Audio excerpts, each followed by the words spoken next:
One thing I have noted is that it is easier for couples to manage their finances at the days of humble beginnings when there is no much money. But over time, some people change. But in literal sense, people do not change. It is the money that reveals who they are. You will realize that it is possible to find that finances are a source of pain. And at the end of the day, it is possible that your finances can cause serious conflicts in your marriage. Approaches that you should discuss with your partner so as to avoid conflicts in your money-making and wealth creation journey. Number one, there are some couples that merge everything together. Everything is put in one common pool.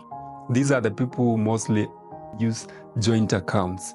What are the advantages of this approach when it comes to budgeting and allocation of expenses, savings, investments? The advantages of this is it enhances openness, accountability, transparency, and financial discipline.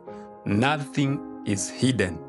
The challenge is that one may feel controlled, especially if your mindsets, your emotional states, and personal experiences are not dealt with at first. It is very important to allocate some amount so that somebody can feel that they also worked hard in school or worked hard at their workplace or at the business, so that somebody can just reward themselves freely without being controlled. If you decide every month we can allocate 5,000 depending on how much you make, how much money you make, you can decide, let's allocate 5,000 that you can just spend, buy something that you like, treat yourself, do something without being asked questions. As your money increases, as your wealth grows, you can increase the allocation so that each one of you can treat themselves and enjoy. You can go for vacation, you can buy that gift, or treat yourself in a way that will make you more motivated to make more money and also to grow your wealth. Approach number two, how couples spend their money. They contribute to meet all expenses but maintain separate accounts where one meets some expenses or they split the bills equally. Each partner can save and invest and grow their wealth separately, especially depending on their strengths and also weaknesses. Some of us are stronger when it comes to investments and business. Of course, ultimately, as couples, you should work towards coming to one position where you can agree to create wealth, to grow your wealth. That should be the ultimate goal. What is the challenge with this approach?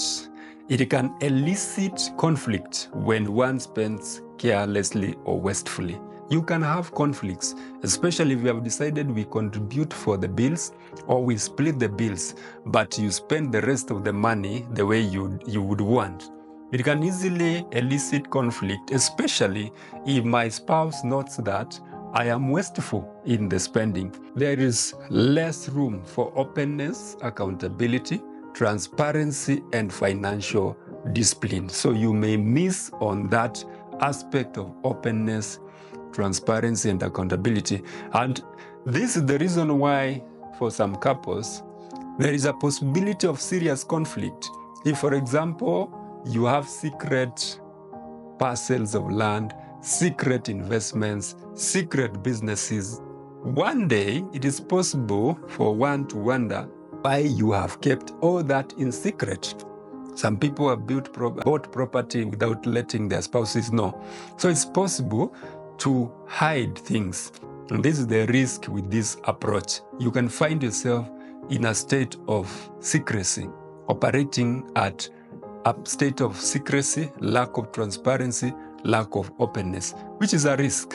Imagine you have bought a property somewhere, then you die and your spouse doesn't know.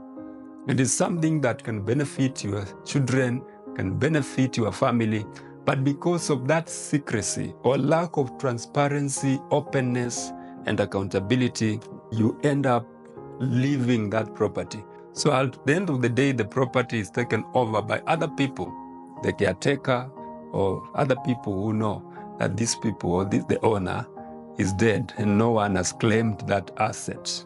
Being partners, ensure you are open, you are accountable and transparent. Develop a wealth mindset so that you use the rest of the money to create more money and reward or treat yourself from what you make from the investments. You can go for those vacations, you can treat yourself that gift, you can buy that thing that you've been longing to buy from the wealth you create. Finally, approach number 3 is where one is actively working to make money and create wealth with the support of the other. This is a stage where one partner probably has an active source of income, a business or a job, while the other may not have a source of income. This is a situation where, for example, one spouse is working or doing business, but the other one is supporting the other spouse who is actively generating income. This is also one approach I have seen with many families for different reasons. Some of them agree it's better to take care of your children, especially when they are young. So you make a decision and agree that one of us can take care of the family, take care of the children, so that there is that balance, especially for a family.